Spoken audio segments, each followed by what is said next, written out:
Hello and welcome to this week's episode of Off to the Races. I'm your horse racing analyst, Alec, and on this week's show, I will look at the Preakness again, but with much more in-depth analysis, and I will also be recapping last week's Belmont stake races, such as the Man o' War, the Bogey, and the Vagrancy. This weekend, one of the biggest races in the world, the Preakness, is going to transpire. Headlined by Improbable, this Preakness is a little bit weaker than usual because none of the top 3 horses from the Kentucky Derby will be coming. Improbable has been installed as the 5-2 morning line favorite, and War of Will is the second choice at 4-1.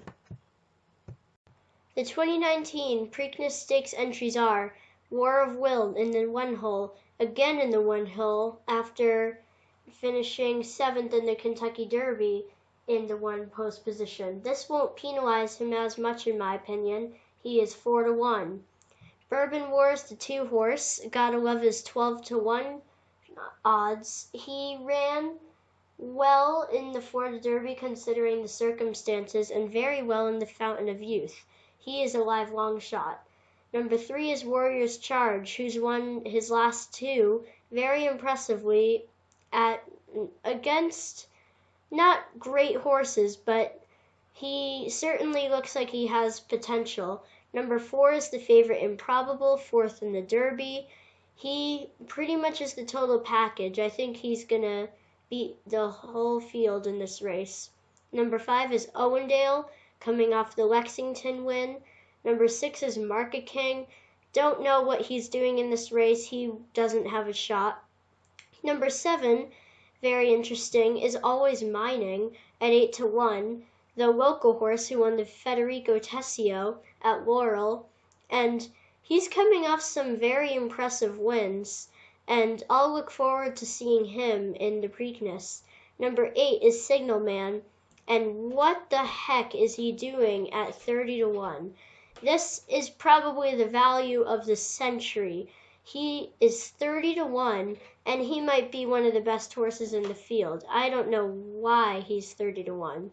Number 9 is Bodie Express, who still doesn't have that win. 13th in the Kentucky Derby, may improve, but I'm not looking for him in my tickets. 10 is Everfast, 2nd in the Holy Bull at 128-1, but hasn't done much since. 11 is Laughing Fox, 4th in the Arkansas Derby behind Omaha Beach, Improbable, and Country House, winner of the Derby. He could be interesting going forward. Number 12 is Another Twist of Fate at 6-1. Ran well in the Sunland Derby and in the Lexington, was 2nd in both times. And 13 is Win Win Win, one of the horses I was high on for the Kentucky Derby at 15-1. With no world beaters in this year's Preakness Stakes, we are forced to come to the conclusion that there are many horses that could win this race. However, I think Improbable, the favorite, is going to win. He was 4th in the Kentucky Derby and 2nd in the Arkansas Derby, but those were both on a sloppy track. Yes, he can definitely handle the sloppy track, but coming back on the fast track could help him due to his Los Alamitos Futurity win, which I still think is his best performance. War of Will, the second choice, comes off 2 maybe disappointing performances. 7th in the Derby, but he was a victim of the maximum security issue. And 9th in the Louisiana Derby, but he came with a minor injury. So I don't know exactly what to think of him. I kind of go back to the Risen Star and say, yes, he can win, but I'm not sure if he's the type of horse that can beat horses like Improbable. Always Mining is a really good horse from the Laurel, and he won the Federico Tessio recently by 11 lengths, and he's already raced at 1 1/8 miles, which I think will help, and not that other horses haven't, but he isn't coming from the stress of the Derby. He got a nice rest. I think he can win, depending on if Improbable doesn't do great. We'll see what happens. Another Twist of Fate, second in both of his last starts. One of them I really like, the Sunland Derby, where he was coming at the end, and they were really running. 146 and change is really fast for a mile and an eighth. I like him going forward, but I won't use him in my top picks. He may be a cut below the prior three. Bodie Express, as I've mentioned, still looking for that first win. There's also Signal Man, who's an outrageous 30-1. Bourbon War, a nice closer. He'll be pretty good. Right now, as you've heard me mention, my top pick is Improbable, but that will not be my final bet. I'm going to be using horses like Laughing Fox, Win Win Win, Bourbon War, all of those interesting long shots. This year for the Preakness, I will be doing a 50-cent trifecta with Improbable on top. I think he is going to win this year's Preakness, so I'm going to save a little money and put him on the top alone.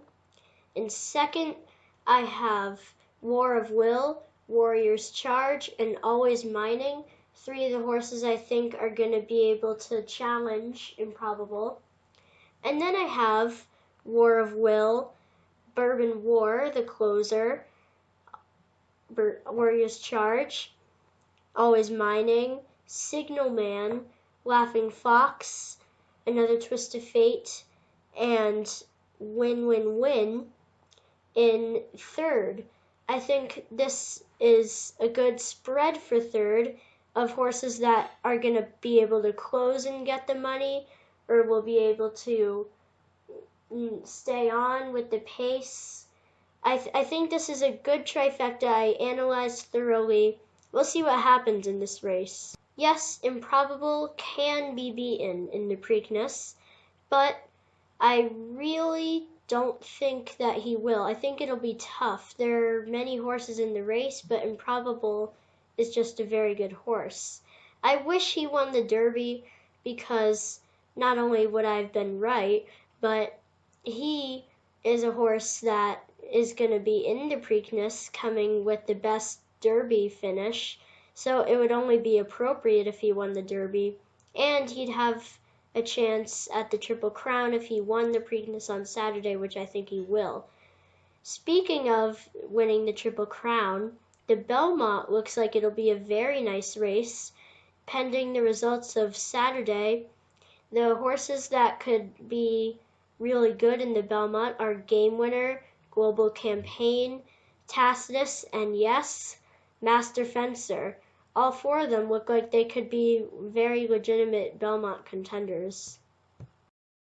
This was a big weekend at Belmont Park. In the Vagrancy Handicap, it was the return of Separation of Powers, but Heaven Has My Nikki was able to hold off Pacific Gale to steal the show. In the Peter Pan, Global Campaign put himself in a position to make him look like he could win the Belmont with a really impressive 146 final time for a mile and an eighth, beating the hyped and trebled Heart. In the Bogey, Homerique ran really well. She blew by competition of ideas for the win, and she's yet another horse to watch in the barn of Chad Brown. In the Run Happy, Firenze Fire looked just like normal again, running really well in the Run Happy Stakes. He definitely likes Belmont. He's undefeated there and ran a very fast time of 108.12, and he was easing. He could have set the track record if he went hard. And in the Man of War, the headliner, Channel Maker ran really well. Although he didn't run great in the winter at Gulfstream this year, he ran great this time at Belmont. He likes Belmont. He won the Joe Hirsch Turf Classic there last year. Hunting Horn was really winging it up front, and he got reeled in and ended up finishing fourth. That's it for this week's episode.